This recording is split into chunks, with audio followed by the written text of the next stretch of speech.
in every possible way, since alternative resources are scarce out here. So how does the West ensure that the free aid keeps coming? By systematically destabilizing the wealthiest African nations and their systems, and all that backed by huge PR campaigns, leaving the entire world under the impression that Africa is poor and dying and merely surviving on the mercy of the West. Well done, Oxfam, UNICEF, Red Cross, Life Aid, and all the other organizations that continuously run multi-million-dollar advertisement campaigns depicting charity porn to sustain that image of Africa globally.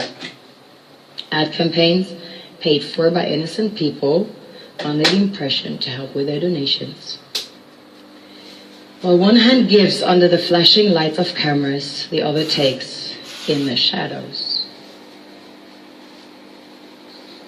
We all know the dollar is worthless, while the euro is merely charged with German intellect and technology, and maybe some Italian pasta.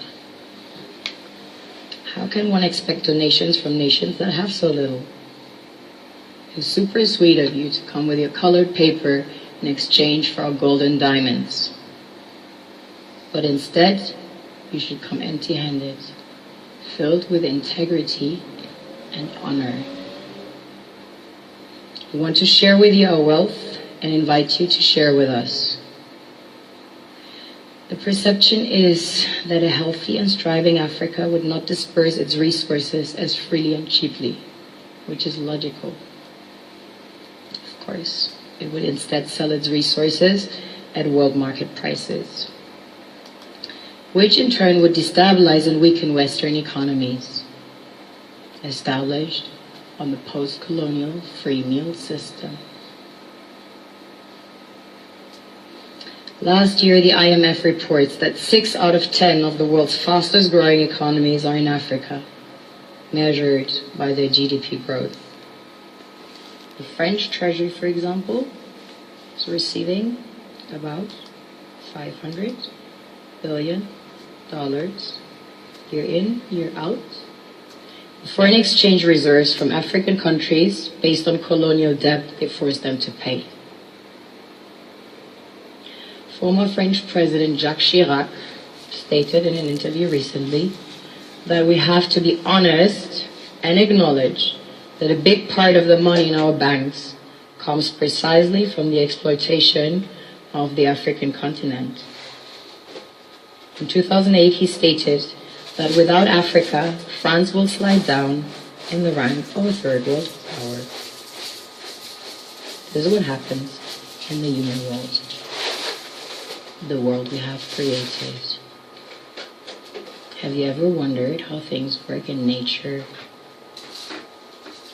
One would assume that in evolution the fittest survives.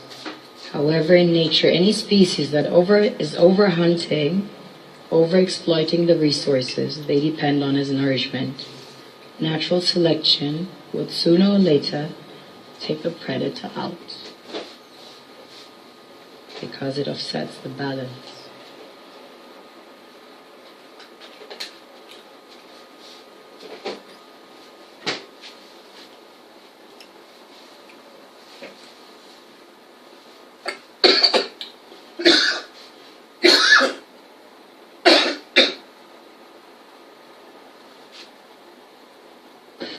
Tout à l'heure, vous évoquiez la souveraineté et vous expliquiez qu'il serait important que les Africains apprennent à faire respecter leurs règles.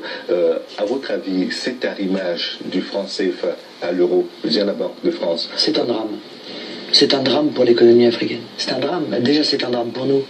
Donc, je pense que c'est aujourd'hui un des inconvénients majeurs, hein, parce que, évidemment, ça soumet l'économie africaine à une asphyxie, au même titre d'ailleurs que l'économie française, mais en pire, peut-être en encore pire. Certainement. Bien sûr, en encore pire. Donc là, on est vraiment en train de tuer économiquement l'Afrique. Donc je suis fondamentalement opposé à cette manière de faire. Et je combats cela parce que c'est impossible de s'en sortir avec une monnaie telle que celle-là. C'est impossible. Vous convenez donc que les États africains n'ont pas forcément les coups des franches pour pouvoir décider de ce qui doit être respecté dans leur pays. C'est ça. Là, oui, mais bien sûr, mais vous savez, moi, encore une fois, quand je défends l'indépendance monétaire de mon pays, je défends l'indépendance monétaire de tous les pays. Je considère que toutes les nations ont le droit d'avoir une monnaie. C'est même un des éléments de la souveraineté, la monnaie, voilà. Et donc, je suis cohérent, ça. Je veux dire, je considère pas que des pays ont des droits et que d'autres n'auraient pas les mêmes. Tous les droits que je réclame pour mon peuple et pour mon pays, je le réclame pour tous les peuples et tous les pays du monde.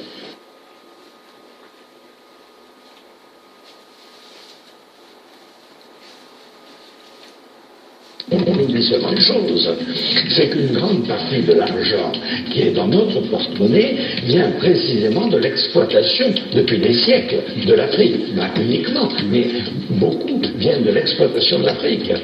Alors, il faut avoir un petit peu de bon sens, je ne dis pas de générosité, de bon sens, de justice, pour rendre aux Africains, je dirais, ce qu'on leur a pris, d'autant que c'est nécessaire si l'on veut éviter les pires convulsions ou difficultés avec les conséquences politiques que ça comporte dans le prochain livre.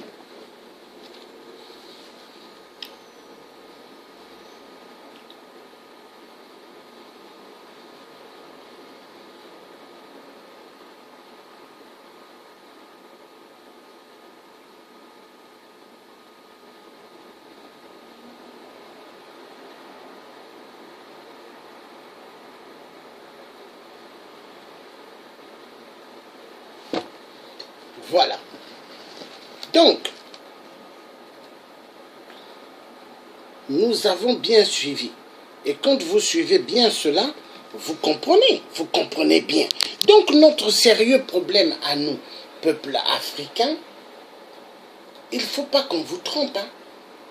Notre problème à nous, le peuple noir, c'est l'Élysée, c'est la France. La France est notre sérieux problème. La France ne veut pas la souveraineté du peuple africain. Et il est temps que les Africains se lèvent. Il est temps que les Africains disent stop à la France barbare. Les Africains ont le droit de prendre leur destin en main. Nous sommes Africains, nous devons être fiers. Et nous devons récupérer notre dû. Notre dû, il faut le récupérer. Est-ce que vous voyez? Donc, ce programme, ce direct que je fais, mais c'est un direct qui doit apporter un plus au peuple noir. Vous voyez, il y a des gens, ils aiment aller regarder le football. Mais moi, je ne regarde pas le football. Très idiot d'être devant des téléviseurs et regarder le football. J'ai pas le temps. Moi, je regarde les enfants dont on est en train de tuer en Afrique. Dans les mines de diamants, dans les mines de cobalt, du tantal, ça m'intéresse. Dans les plantations de cacao, ça m'intéresse. Parce que l'Africain souffre. Et moi, je m'intéresse à chercher et à voir et à publier. Parce qu'il faut parler. Moi, j'aime les bons sujets. Moi, je n'ai pas le temps de m'asseoir sur des canapés et regarder le football. Niet!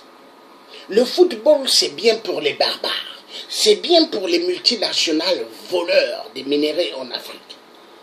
Mais moi, j'ai pas le temps. J'ai pas le temps de m'asseoir et regarder le football. Non, j'ai pas le temps. J'ai pas le temps. Et j'ai pas le temps de sortir dehors pour regarder les femmes.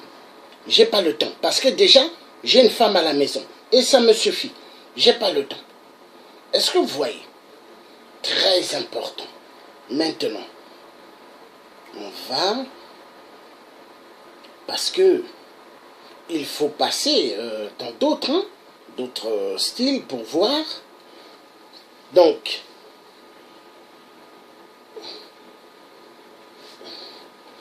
l'Afrique, le berceau de l'humanité. Mais les Africains souffrent. Il y a un problème, il y a un problème. Ah, d'accord. Guinée équatoriale bien mal acquis. Nouveau rebondissement. On va suivre cela. Très intéressant.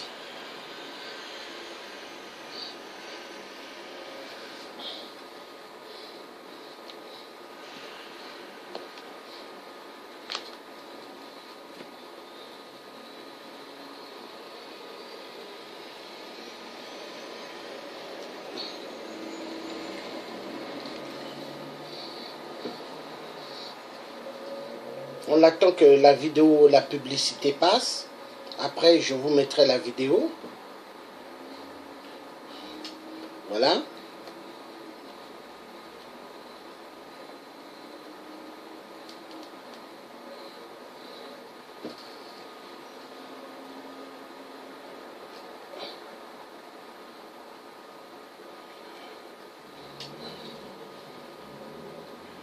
Condamné par la justice française dans l'affaire des biens mal acquis en France, le vice-président de la Guinée équatoriale, Théodorin Obiang, fait appel. Le recours a été déposé le 3 novembre 2017. Les supposées sommes blanchies par Théodorin Obiang sont estimées à 150 millions d'euros. À l'annonce du jugement le 27 octobre en France, sa défense avait promis d'examiner tous les recours possibles afin d'apporter la lumière dans cette affaire. Nous avons décidé de faire appel, même si nous n'avons pas encore reçu la copie formelle du jugement, parce que nous estimons qu'au-delà de la décision prise par le tribunal correctionnel, nous avons beaucoup d'arguments qui militent dans le sens que je fais appel pour pouvoir casser cette décision qui n'est pas conforme à la loi. Rappelons que le fils du président Théodore Obiang Nguema avait été condamné fin octobre 2017 à 3 ans de prison avec sursis et 30 millions d'euros d'amende avec sursis à l'issue du premier procès devant la justice française, 10 ans après le début de l'affaire. À noter que le 27 octobre 2017, le tribunal correctionnel de Paris avait ordonné la confiscation de l'ensemble des biens saisis. Le juge n'est pas convaincu de la culpabilité, mais pour exécuter les erreurs commises dans le passé, par exemple la confiscation de biens, la vente des enchères de biens, sa décision, c'est pourquoi moi je pense personnellement qu'on est arrivé à cette décision salomonique pour nous dire que vous n'avez pas tout à fait tort, mais nous ne pourrons pas nous dévoiler, on risque d'indemniser la Guinée équatoriale et notre client. L'enquête ouverte en 2010, après des plaintes des associations Sherpa et Transparency International, avait révélé le patrimoine de Théodorin Obiang. Pourtant, le vice-président de la Guinée équatoriale n'a pas cessé de contester la légitimité de la justice française dans cette affaire dite de blanchiment d'argent commis en France.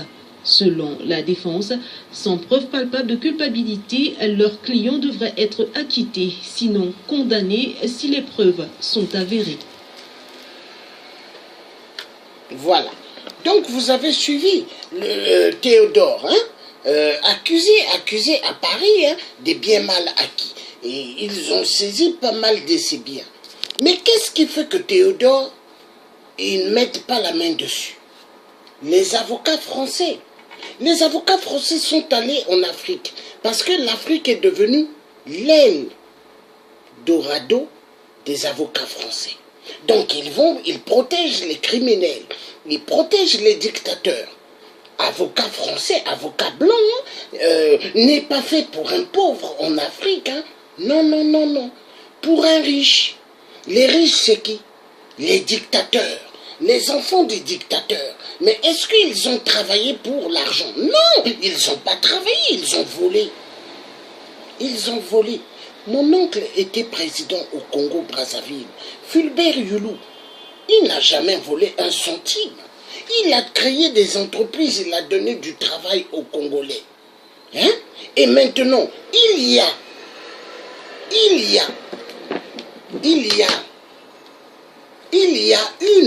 une fofolle qui vit en Allemagne. Elle vit en Allemagne, elle fait des vidéos, elle est là en train de passer son temps à injurier mon oncle. Elle dit Fulbert Youlou, Abbé Aoussa. Et elle est passée sur l'émission d'un ami et un frère, Lionel. Elle est passée dans le programme de Lionel Gomba. Et là-dedans, elle est en train de démentir. Hein. Elle dément, elle dit, non, moi je parle, il faut que le Tchè reste tranquille. Déjà, il ne comprend pas le lingala. Or que moi, je comprends le lingala. Et je parle quand même un peu le lingala. Est-ce que vous voyez? Donc, mensonge sur mensonge. Donc, vous voyez, donc il y a un problème, les Tékés, certains. Mais c'était des Pygmées au Congo-Brazzaville, ce sont des Pygmées. Les Tékés. Hein? Et vous avez aussi des Nibolèques.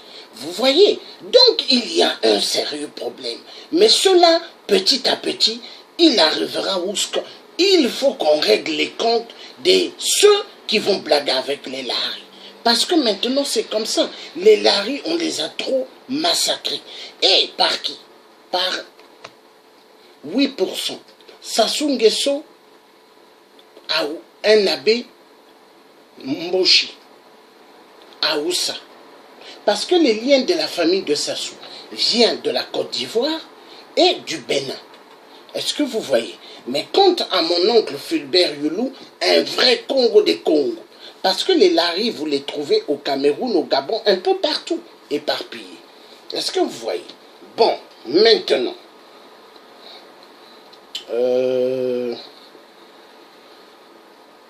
Voilà.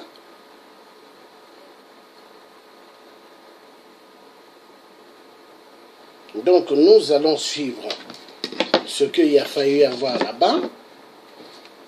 Très, très important.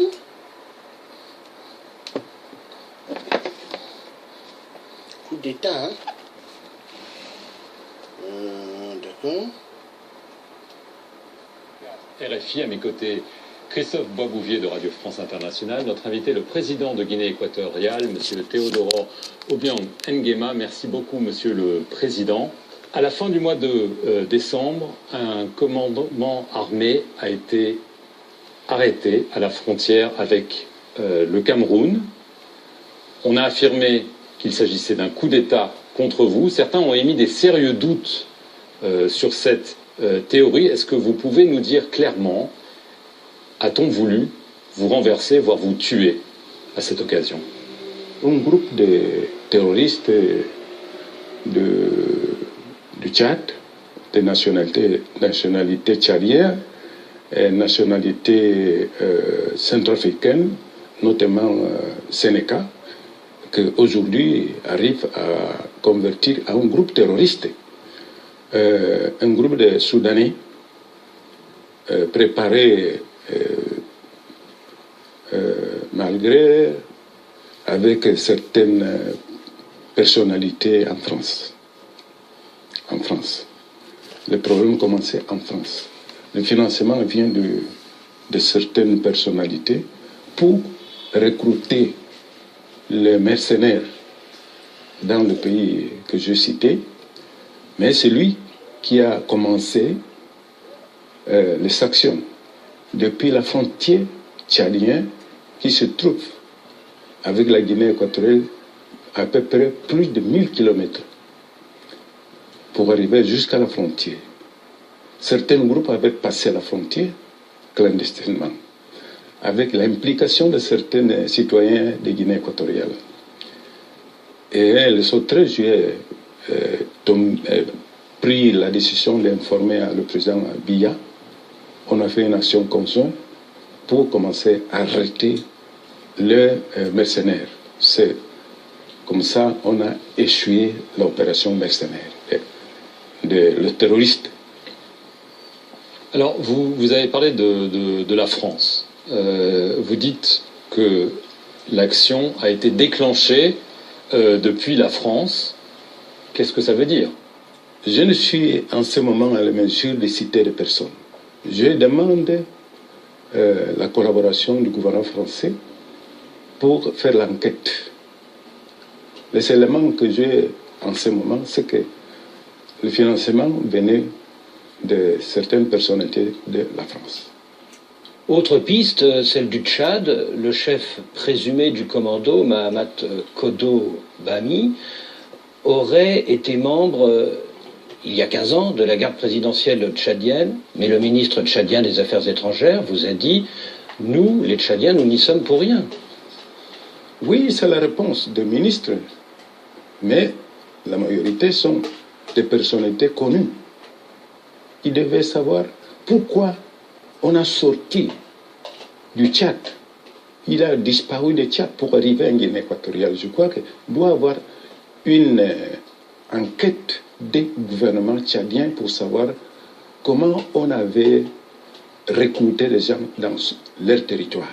Est-ce que vous soupçonnez Idriss Déby d'avoir su certaines choses et de ne pas les avoir arrêtées à temps? Je ne peux pas on a l'impression que c'est ce que vous pensez. Je n'ai pas la réponse parce que je sais que le recrutement a été dans le territoire tchadien. C'est ça que c'est mon souci. Juste avant la présidentielle d'avril 2016, vous avez déclaré à Jeune Afrique « C'est la dernière fois que je me présente ». Est-ce que vous allez respecter votre promesse? Est-ce que vous allez quitter le pouvoir à la fin de ce mandat en 2023? J'ai annoncé à mon peuple que je suis prêt de sortir parce que j'ai travaillé beaucoup. Je crois que j'attends la réponse. C'est ça. Mais je crois que c'est le moment que le parti doit organiser une possible transition. Alors, le seul député élu de l'opposition, Jesus Mitogo, serait en prison depuis un mois et ça tend à confirmer ce que disent depuis des années des organisations des droits de l'homme, à savoir qu'il y a bel et bien des prisonniers politiques en Guinée équatoriale et que ce n'est pas une vraie démocratie. Peut-être la personne que vous citez, il est accusé de le groupe qui on a attaqué la force de sécurité pendant la campagne. Mais vous savez qu'on ne vous croit pas. Dans beaucoup de pays occidentaux, on affirme que c'est un prétexte, que vous voulez étouffer, que vous jetez les gens en prison pour les empêcher de s'exprimer. Ce n'est pas moi. On dit que c'est vous. Ce n'est pas moi. C'est le procureur. Parce que le gouvernement a la force d'arrêter les personnes immédiatement. Mais on a dénoncé à le procureur, qui lui-même il est ici, pour montrer que ça, ce n'est pas la démocratie. On doit faire la démocratie de façon transparente et libre, mais pas pour attaquer. Parce que le groupe de ce parti politique, on avait arrivé comme un groupe rebelle qui attaquait tout le monde, pas seulement pour attaquer la police, même les citoyens. Alors, il y a ce député de l'opposition qui est en prison, et puis il y a un autre fait très grave. Selon le parti d'opposition Citoyens pour l'innovation, plus de 200 militants de ce parti sont actuellement en prison, et l'un d'entre eux, Santiago Ebe Ela... Bon, on ne peut pas citer la cifre, ce n'est pas 200, c'est je pense qu'une vingtaine de personnes, je ne sais pas, mais peut-être monsieur le procureur pourrait vous répondre. Alors vous dites 20 opposants actuellement en prison, et parmi eux, Santiago Ebe Ela, selon son parti, Citoyens pour l'innovation, il est mort samedi dernier à la suite de coups et blessures dans un commissariat de police de Malabo. Je crois que ce n'est pas pour le maltraitement de la police, c'était un monsieur qui était malade. Peut-être une personne peut mourir dans l'hôpital, dans sa maison, mais si la mort est arrivée quand il était arrêté, ce n'est pas la culpabilité de la police. Vous savez, quand la personne est malade, on doit l'amener à l'hôpital. Mais il ne faut pas faire une enquête sur la mort de ce prisonnier. Oui, on va faire l'enquête. On va faire l'enquête. La justice va mener une enquête? Je crois que la justice doit faire l'enquête. Ce n'est pas le président, mais je peux ordonner qu'on peut faire l'enquête. Parce que l'opposition affirme qu'il est mort à la suite de torture. C'est quand même des accusations très graves. C'est pas la première fois. Ce n'est pas vrai. Mais il est bien mort. Vous savez que l'opposition profite le cas pour affirmer que c'était la torture. Ce n'est pas la torture. Ce n'est pas vrai. Comment le savez-vous si l'enquête n'a pas encore eu lieu? Bon, je crois que c'est récent. C'est un problème récent. je crois que à peu près 2-3 jours. C'est ça. Je veux en venir à un problème qui n'est pas récent, l'affaire dite des biens mal acquis en France. Votre fils, le vice-président du pays, Théodorin, comme on l'appelle, a été condamné en octobre par le tribunal de grande instance de Paris à 3 ans de prison avec sursis, 30 millions d'euros d'amende pour détournement de fonds publics. Cette fois, c'est une décision de justice. Il y a eu un appel qui a été fait, mais on a parlé quand même de 150 millions d'euros dépensés en 15 ans. Vous avez toujours affirmé qu'il s'agissait d'un procès politique qui visait à humilier la Guinée équatoriale, voire à la déstabiliser. Mais est-ce que vous comprenez, Monsieur le Président, que quand on voit les biens qui ont été saisis, que ce soit en France ou ailleurs, les voitures de luxe, les yachts, ça puisse choquer? La justice française n'a pas le droit. Pourquoi? De juger à une situation de Guinée équatoriale pour le bien qui entretient. Ça, c'est le principe. Parce que ça, c'est l'ingérence. En même temps, je dis, c'est l'humiliation. Parce que vous ne sont pas prépondérants pour juger tout le monde comme vous voulez. C'est ça, vous devez respecter le droit international. Ça, c'est manque de droit international. Parce que c'est la justice française qui tentait d'être une justice impériale pour tout le monde. Je crois que vous devez juger aux États-Unis, à la Chine, à la Russie, au lieu de commencer à déranger de petits pays comme la Guinée équatoriale, que vous n'avez pas le droit de faire ce type d'accusation. Alors vous parlez d'ingérence. Depuis que votre fils est poursuivi par la justice française, les relations entre Malabo et Paris ne sont pas bonnes. Hein. Est-ce que pour vous, Emmanuel Macron est un président hostile à la Guinée équatoriale et peut-être aussi hostile que François Hollande qui a refusé de vous recevoir pendant les 5 années de son mandat? En principe, vous ne devez affirmer que les relations de France et la Guinée équatoriale sont bonnes. Ça, c'est une mauvaise expression.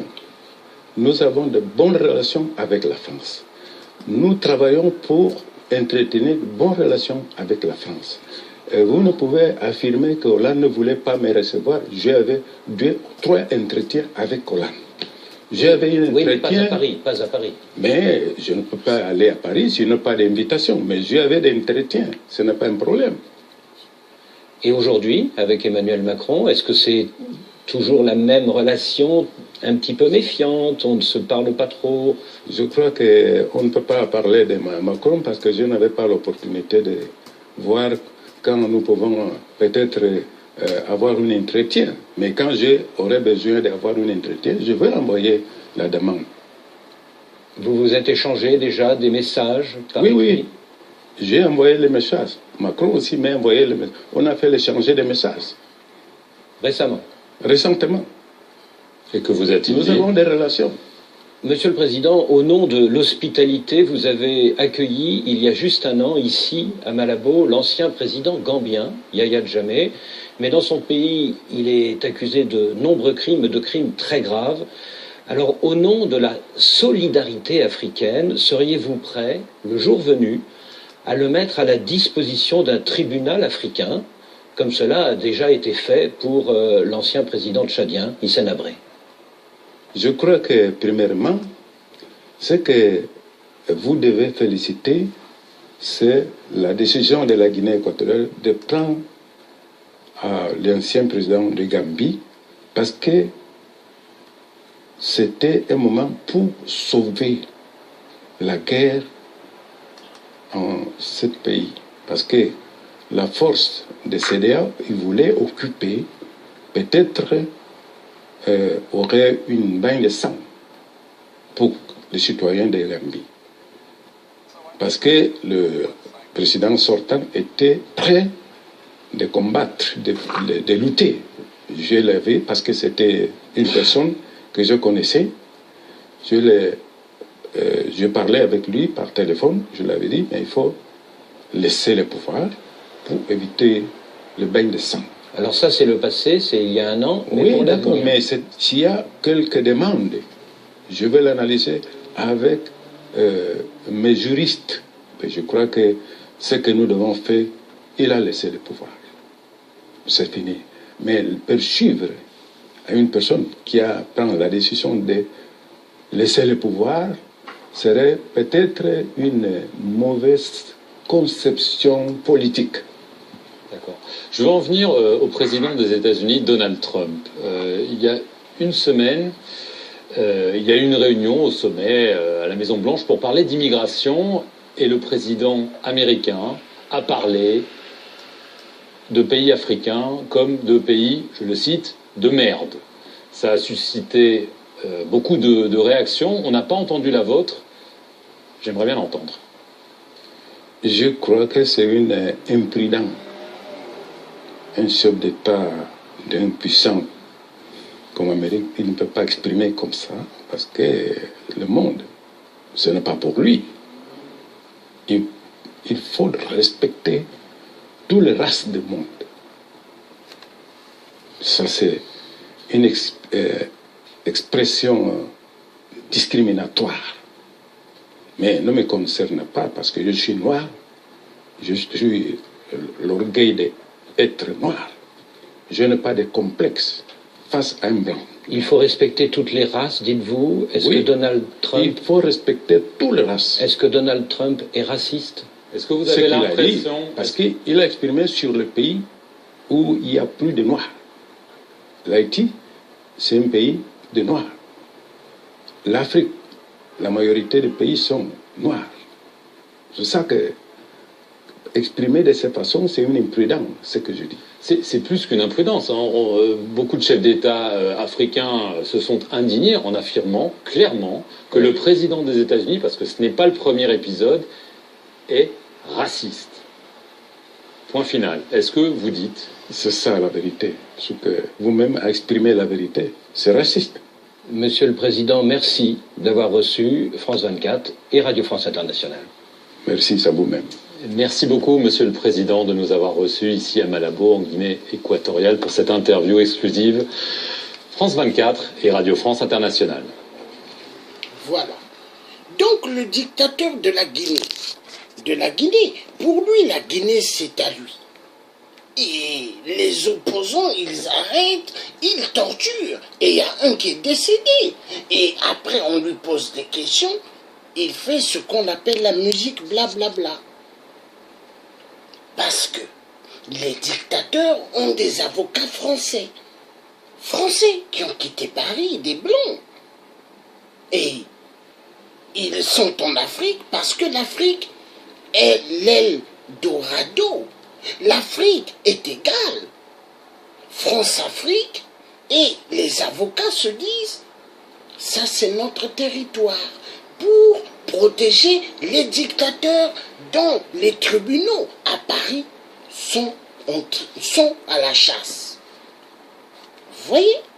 Donc nous avons un problème sérieux. Les avocats français qui ont étudié à Paris, des Blancs, vont pour protéger des fumiers, des tordus, des tordus, des voleurs.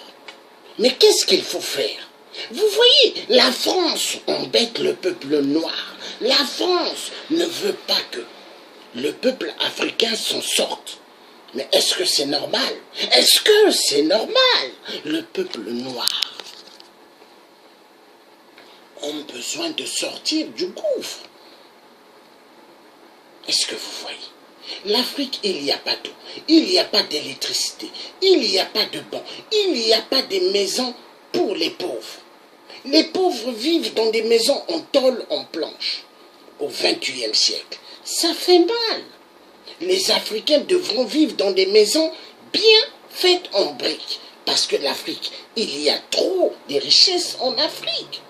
Mais qui en profite de toutes nos richesses? Les Blancs. Les Occidentaux, 666, ils prennent tout ce qu'ils veulent et l'Africain doit souffrir. Et après, ils disent l'Afrique est pauvre. Et quand les migrants quittent l'Afrique avec des bateaux de fabrique en direction de l'Europe, ils disent nous ne pouvons pas accueillir toute la misère du monde. Mais ce sont des tarés, ce sont des malades.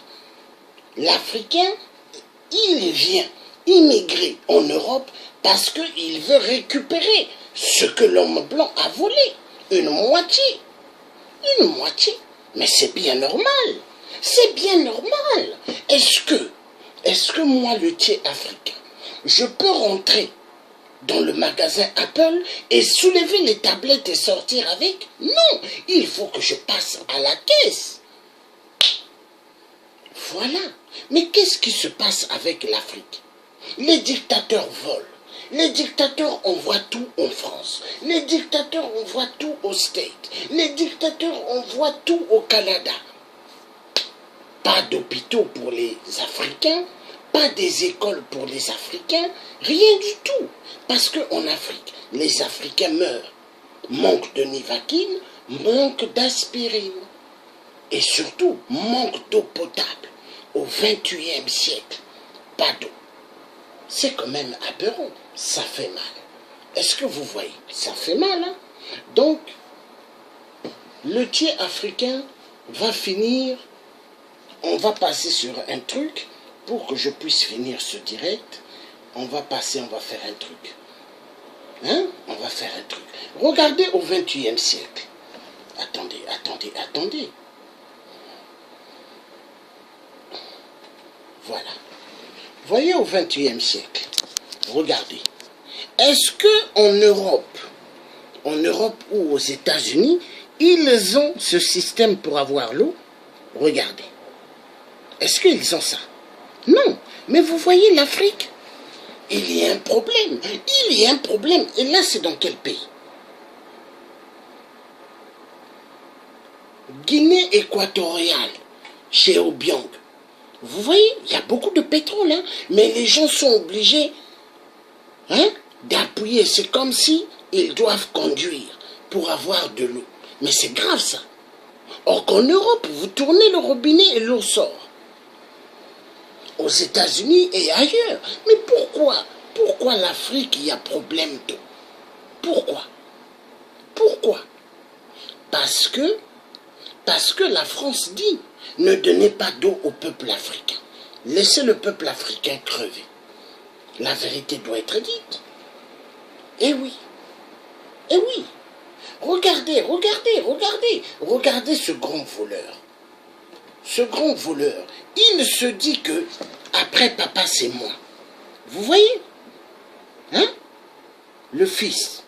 Vous voyez Théodore? Il se dit, il est vice-président, après papa, c'est moi. Donc ça veut dire... Excusez-moi.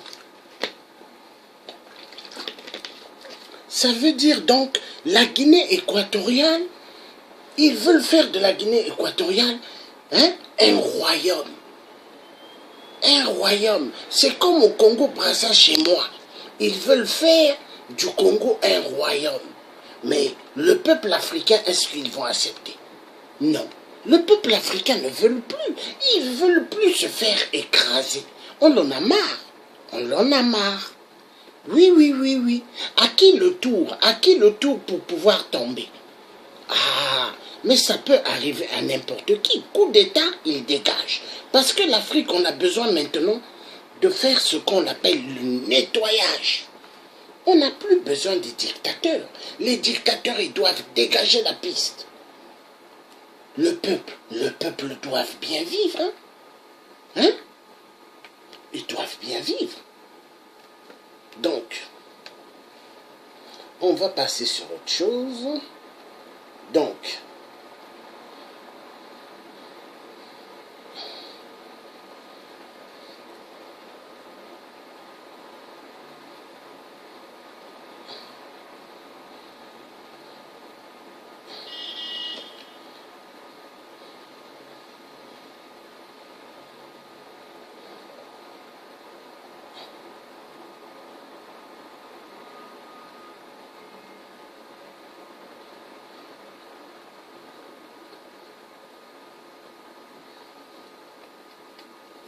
voilà, on va regarder ça, après je prendrai fin du direct.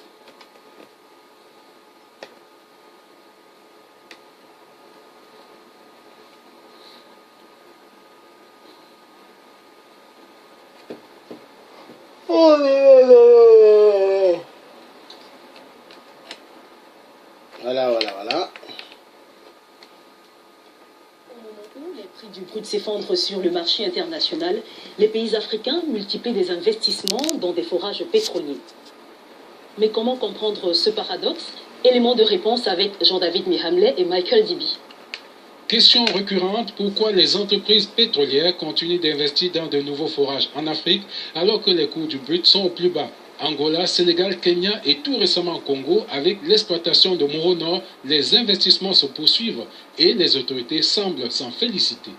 Le gisement de Moro Nord constitue la troisième phase du développement du grand pôle, Mobilondo-Mobile, qui devrait permettre à notre pays de produire un peu plus de 280 000 jours en moyenne en 2017 et d'atteindre en 2018 le pic jamais connu de plus de 350 000 barils jour.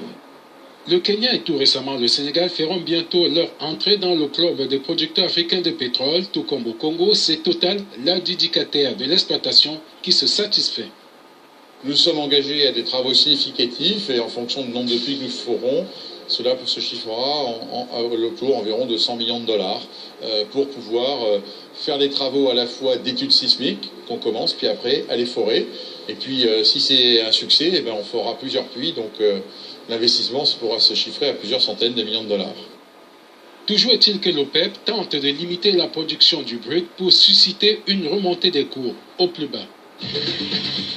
Voilà. C'est la fin de ce numéro de Business Africa. Donc, vous pouvez on l'a réagir suivi. via nos différentes plateformes de...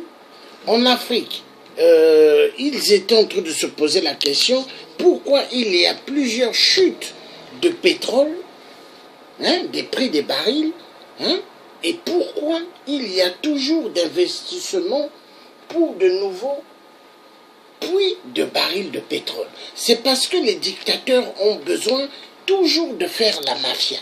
La mafia a des fonds, des détournements. Ils ont besoin immensément d'argent.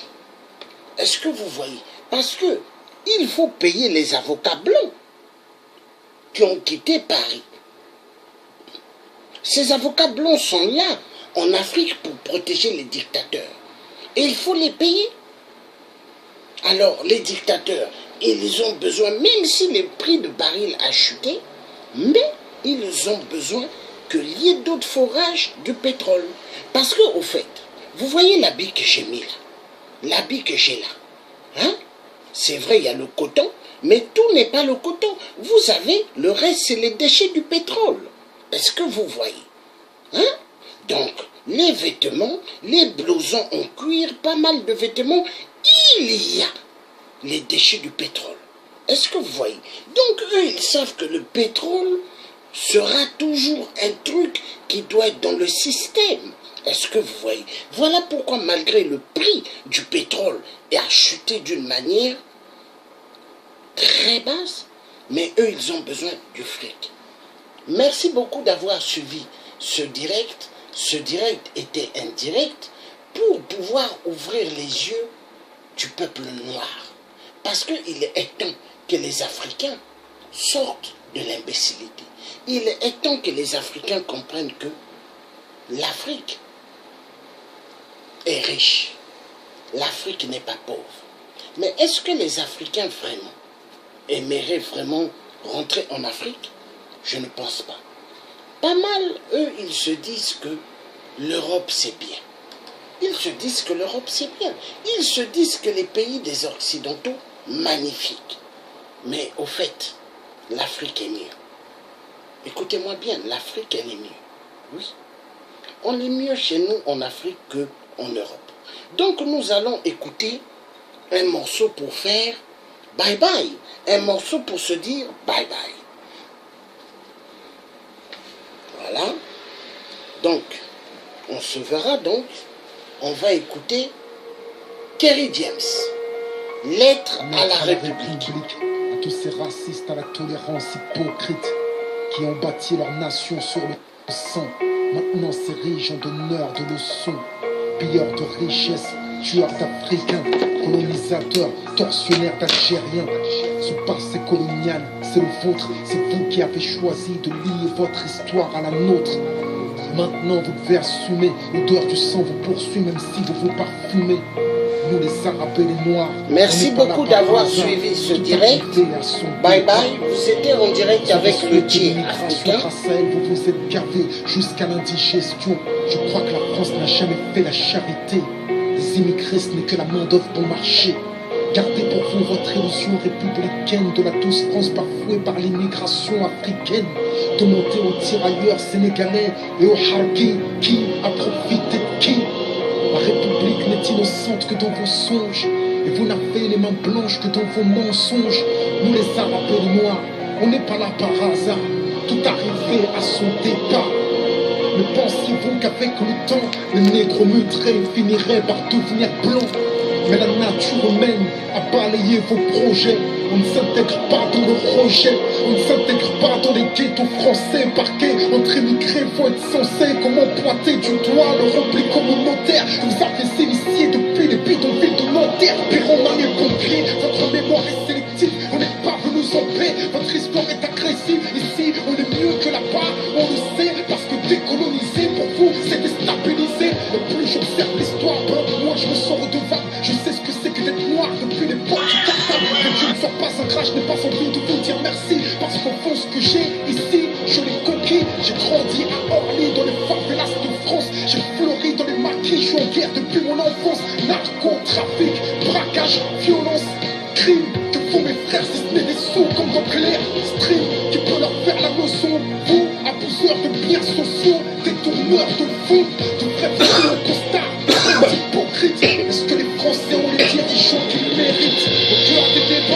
débats sans cœur, toujours les mêmes qu'on pointe du doigt dans votre France des rancœurs. En pleine crise économique, il faut un coupable. Et c'est en direction des musulmans que nous vont combattre. Je n'ai pas peur de l'écrire, la France est islamophobe. D'ailleurs, plus personne ne s'en cache dans la France des xénophobes. Vous nous traitez comme des moins que rien sur vos chaînes publiques. Et vous attendez de nous qu'on s'écrit vive la République. On reste plus révélé au pays des droits de l'homme. Difficile de se sentir français sur le syndrome de Stockholm. Parce que moi je suis noir, musulman, bande de ça et fier de l'être. Quand tu me vois, tu mets en visage chose que l'autre France déteste. Ce sont les mêmes hypocrites qui nous parlent de diversité, qui expriment leur racisme sous couvert de laïcité. D'un français unique avec une seule identité, s'acharne à discriminer les mêmes minorités face aux mêmes électeurs. Les mêmes peurs sont agitées. On oppose les communautés pour cacher la précarité. Que personne ne s'étonne si demain ça finit par péter. Comment aimer un pays qui refuse de nous respecter? Loin des artistes transparents, j'écris ce texte comme un miroir. Que la France s'y regarde si elle veut s'y voir.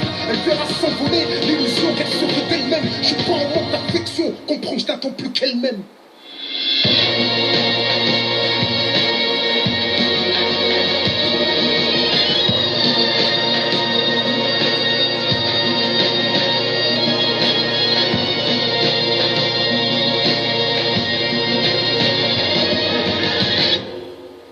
Bonsoir.